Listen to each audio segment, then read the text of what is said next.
Hello everyone and welcome to this video where I'm going to show you how to make a color picker in HTML. So firstly we're going to make an input element. I'm going to set the ID to color picker, color underscore picker, and then we're going to set the type to color.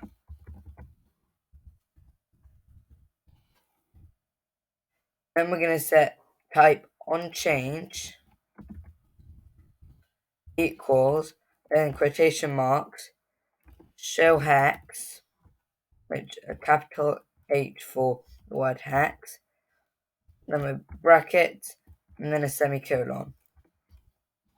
And we're going to close it off. And on a new line, we're going to type span ID equals, and then we're going to type color hex value.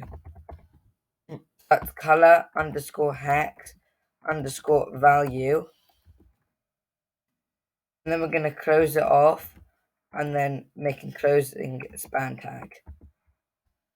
Now you can see on the right that we have a button, and when we click on it, it will we can change the color to whatever we want, and we can use this to change the color for text or for other things.